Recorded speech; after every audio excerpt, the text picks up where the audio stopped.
So I believe this is part 4 of our interview with Kittu, who is speaking on the human cycle.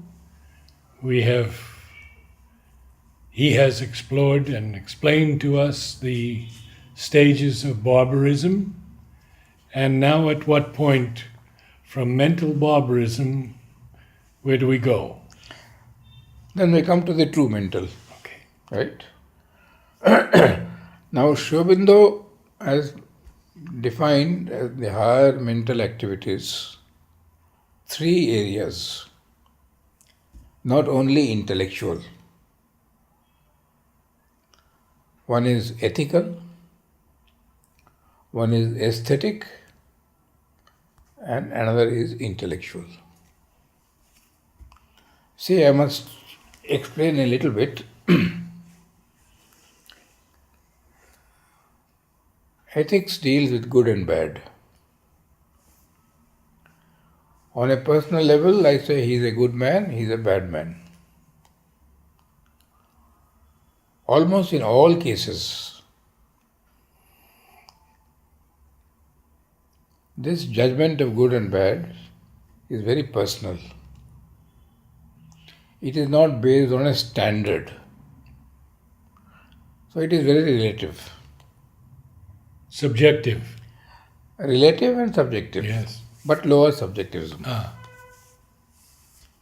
you see, so when in public life today, I say that this man is good or this man is bad, I have to explain. Explain means with reason. And reason means a standard of conduct. Correct? This man has married 5 times. You cannot trust him. Why? Because there is a certain ethical law which says this, etc., etc. Correct or not? So ethics goes through 3 stages, which he brings in a little later, that there is something called an infrarational ethics. I like or dislike not based on a standard but on my preferences, etc., etc., etc., coming from the vital being, which 95% of human beings are doing. Ethics on a rational level means that you have set up a standard. And when that standard is violated, you say he is bad. When he follows that standard, you say he is good. Aurobindo says tremendous importance, but it doesn't solve. There is a higher level, the supra-rational ethics, which comes from an inner voice or a higher call, which will tell you, do this. Right? And Aurobindo is a perfect example. He is sitting in his office, he gets an adesh, go to Chandanagar. No reasoning, no thinking, no explanation. He comes.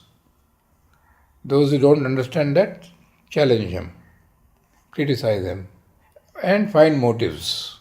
Correct? So 3 levels of ethics. Then there is aesthetics, that seeking for beauty. It is inborn. Even in a child it is there, but it is infrarational. You give him a piece of paper and ask him to paint, he'll paint something. Right? For him it has some meaning, but for others at the rational level it has no meaning. Then you send him for training. Then he goes to Habulla or this or that, and then slowly that instinct of beauty is turned into a standard of beauty. Right? But true beauty is always from something there. Something you read or listen and off you are. Shoot up. Yesterday I got, somebody sent me, day for yesterday, on the sitar, santoor and flute, Gayatri mantra. Superb. I mean, it shoots you up. At least it shot me up. So, and it happened to the person who sent me also. He said, you listen to this and see what happens. There are some, nothing happens. They are not ready, right? Or they are not responsive to that type of music, etc., etc., etc. So aesthetics also has got an infrarational aesthetic, an aesthetic which is rational, which the critics use always. When you are asked to criticize a poem, you have to do it on a rational way. But true poetry, true literature, true music, true painting, true anything comes from above. So he says ethical, aesthetic, and he says standing above them is the intellect. Why? Because the next chapter is aesthetic and ethical culture.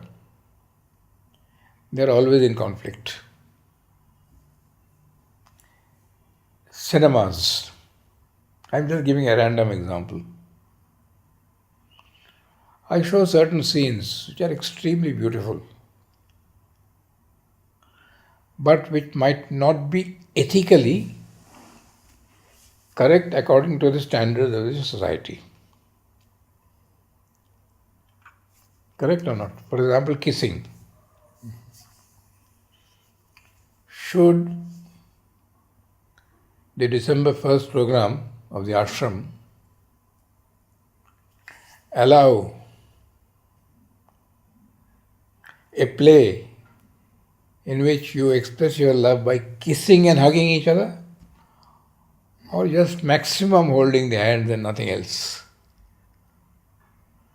Do you see the conflict? When I forbid kissing, it is because my ethical sense says that do not do that. Do not have any physical relationship. It can trigger off all kinds of things in the viewers, and especially children. Correct? The artists say all that is nonsense.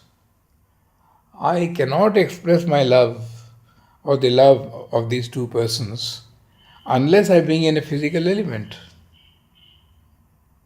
Correct or not? Yes. But today that is a very big problem. And they have carried this physical element right up to the end. Because for them, the ultimate of love is sex. So you see, it all depends on what one is doing. So now when there is a conflict between ethics and aesthetics, it is happening everywhere here. In the boardings, in our films. What mother used to do, then Pranab used to do, now I think Gangaram and Chandranath are doing. They say that this cannot be shown. So if it is too much, then the whole film is gone. Otherwise, they cut off that period. Or they put a hand in front. But if they put a hand in front, then the children know that something has been missing. So they have to cut it off, right? So this is the conflict that takes place between ethical and aesthetic. And apparently it seems that the intellect, which can take a detached point of view, can analyze both of these and make a decision. That's why I use the word it seems. And Sri Aurobindo himself has used that word. It seems that the intellect will solve this conflict. See, now he has brought in the intellect. The next step is intellect means reason. Reason as governor of life. That is what we are all doing, no? We are governing ourselves by reason. How much can we succeed? Is it necessary to do it? Is it going to succeed? And will it fail? He analyzes that in detail. I'll take that up next time in detail. Good. And then the next chapter is the office and limitations of the reason. Office is its function. Limitation is that, look, I have decided in one favor, I am not sure that I am right or not. See, this is a practical problem which I think when you are dealing with a group or with an organization, you have to go through it. there is a difference of opinion about something. Since I am the boss, you have come to me. I analyze intellectually and I lean on this side and say this is right. But if you are honest with yourself, you will tell yourself, I'm not sure whether this is right or not. So you see, that is where the limitation of the reason come. And he explains in detail why the rational man is unable to see these limitations. Very interesting. That I'll go in detail next time. Yeah. Next time I'll bring the book, so it will help you. Good. Now the moment you speak of limitations of reason, there must be something above. Right? So, office and limitation of the reason will lead you to something above. That is called supra-rational. Right? So there is a supra-rational good, there is a supra-rational beauty, there is a supra-rational knowledge, right? And he brings in another word, which is a very important part of our life, called religion. Now religion again goes through these three stages. It is infra-rational. You try to make it rational, doesn't work. Then it becomes super-rational. And when religion becomes super-rational, that is called true religion, that is spirituality. Right? So he goes through all these four aspects: reason, religion, beauty, ethics, shows that they can be solved at the super-rational level. They have to ultimately move there. And then he goes to one more chapter called the super-rational ultimate of life. In life, one thing that one is always deciding it is at the vital level, because after all, life is vital. But even there, he will show you that you can transcend that. So the simplest example is love. General love between human beings, men and women especially. Is it infra-rational, rational or supra-rational? From which part of the being does it come? Vital, mental or spiritual? Initially vital. I think Most initially likely. and finally vital for most human beings. Yes, okay. But might be for some initially vital. Yeah. Then they move on. Yes. Right? So, love can be vital and only vital and physical vital. Love can be mental. I love to talk to him. I love to read what he is saying. I have never met him even. Yet there is somewhere a feeling of oneness with him. Many people feel that with Aurobindo. They've never met him, they've never seen him, they've heard a few stories. But they say when we read him, we feel so thrilled. Yes. Right? So they have fallen in love mentally. It can be a further higher level. When that happens between human beings, then it can take you straight to the divine. I think it was Nishta who said, here is one, about Sri Aurobindo, here is one whom one can truly love. I don't know whether she has said it, but it is absolutely true. And he was both impersonal and personal. Absolutely from that point of view, looking at the whole thing from that heights, and yet very deeply compassionate, personal, involved. Same thing with mother, but the mother was very, very personal sometimes. Right? But behind that personality, there was an impersonality which was of the same order, right? That many of us who have been here for a long time know from experience. But not very easy to understand that sometimes. especially when she was severe with you. Yes. The initial tendency is to justify oneself. Then, when you react, she moves to a different plane. Then suddenly you realize that it is not against you, it is against that level of consciousness from which she is acting.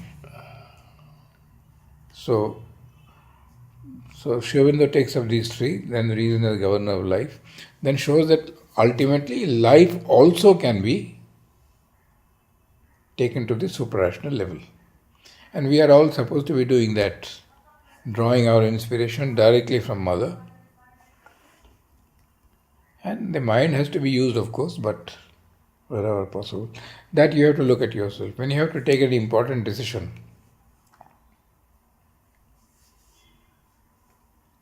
mental jugglery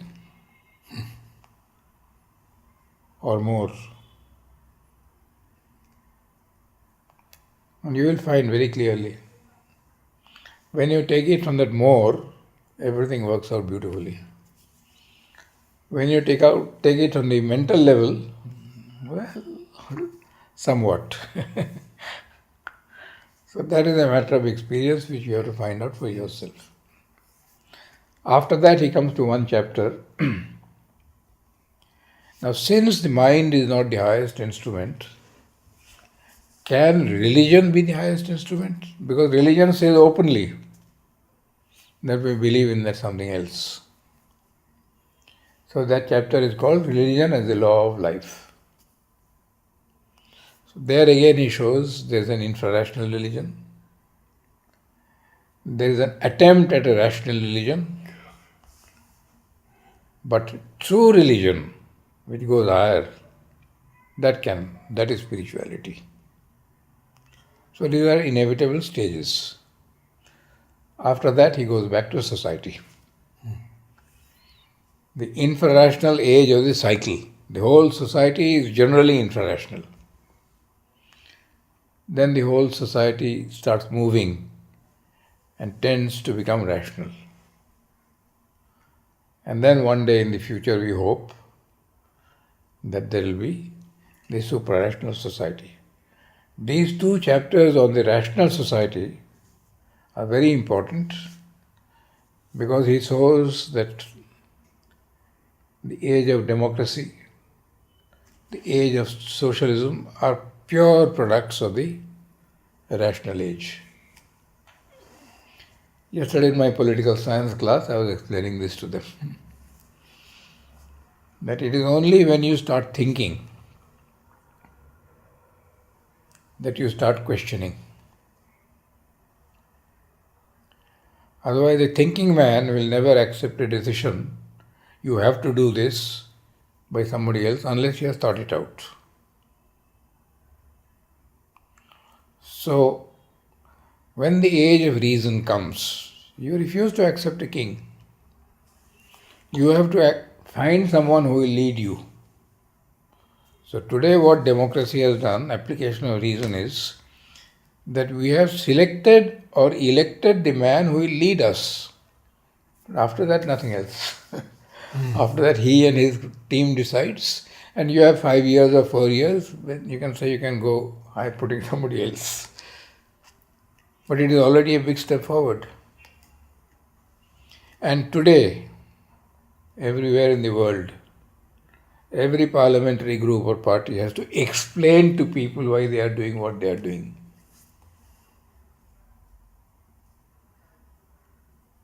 So this is called propaganda. So Narendra Modi has demonetized.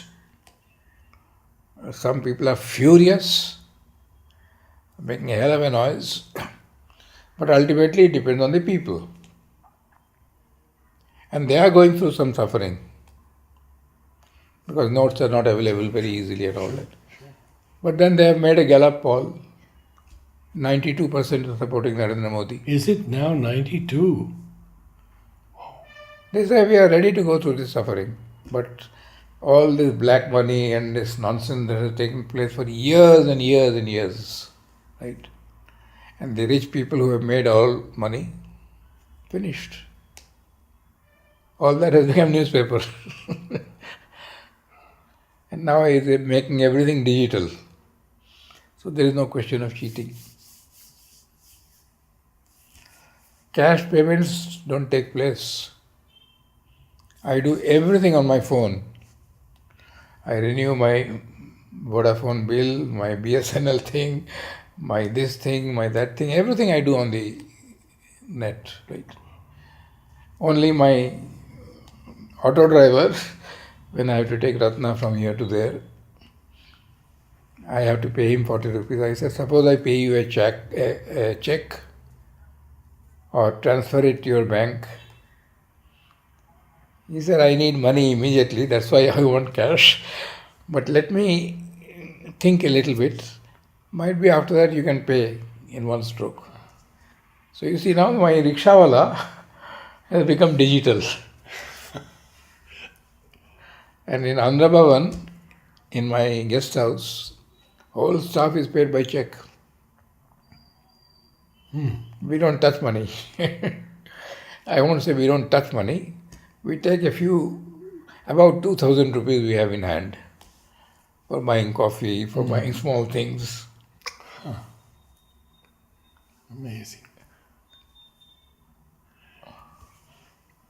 Just to close out this session, I'd be very grateful to hear your thoughts on India's movement towards a higher life. It is not evident at all. I mean, I can only say, but this is a very personal opinion, It's fine. that this gentleman, Narendra Modi, I get the feeling and the impression, and many others, that he really is working for the country. And that he has a spiritual background. He has demonetized. He said, I don't care whether I am popular or not. In Hindi he said, if things don't work, I'll take my bag and just walk off. Because I have nothing, I have no possession. I have my old mother whom I look after, whom my brother looks after. I'll go and meet her once, but I will live my life off. So I believe that this man, there are three indications which give me non-political.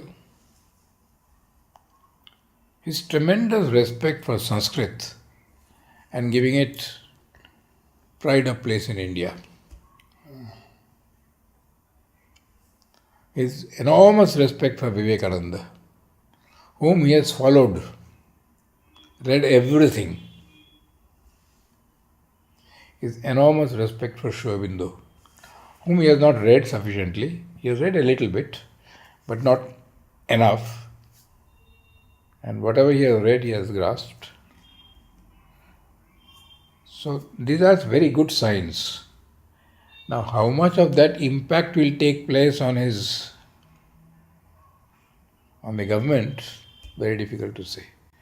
But one thing I can tell you, that nobody in his government will dare to be corrupt. He has hauled them all up, everyone. And he has ordered that before the end of this month, December 31st, all BJP members and ministers have to furnish their accounts public. So, black money. But it is a fierce battle, because man is corrupt by nature. And the opposition? See, the opposition is trying to score points over silly things, because they know that this is the right thing. They didn't have the courage to do it, because they were involved. But now what is happening is that they are making a lot of noise, but ultimately you test the results. There have been 4 small elections in Bombay, in Chandigarh, in 2 or 3 other places. The BJP has swept. Despite demonetization, despite standing in line, out of 25 seats, they have won 21. Congress has got 1, where they had got 19. So that shows that the people are, that's a very happy sign for the country. That the poor are very happy, very proud that today my boss can't be corrupt. He asks me for help. I'll give you an example. These fellows who have got black money, 100 lakhs, 1 crore, they have got a way of hiding it. They will call their driver and say, we'll put 2.5 lakhs in your account. When I want it, you give it to me. So 2 drivers,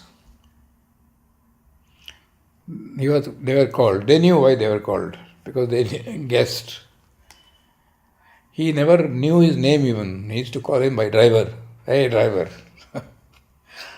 When he came, he said, "Come, naam kya?" Hold hands. What is your name? We gave his name. Then he spoke his name and said, I would like you to do this. He said, no, brother, I refuse to do that. And then he writes afterwards that for the first time, my master has treated me with respect. See, this is the arrogance of wealth. Not all rich men are like that.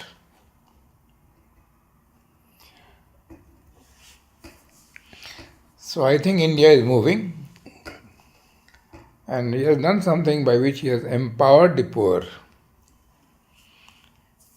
Today, 300 million Indians have got digital accounts. It is more than the population of your country. Yeah. He is going to make it 600 million within a year. If I have an account, you can't play the fool with me. Everything I'll take through. So he is at war against corruption. And the higher life cannot come without eliminating corruption. And he is ruthless. His own party men have been raided yesterday. Have been? Raided. Oh. Crores of rupees taken. Huh. I don't care. See, the ultimate sentence which is says, "Main jhola leke chal padunga." That means I'll take my bag and walk away. I am not bothered. I don't care. He is not dying to live in a big house, have power, have this, have that. Nothing. He only cares for his mother and his wife, who is not his wife really. He was forced to marry.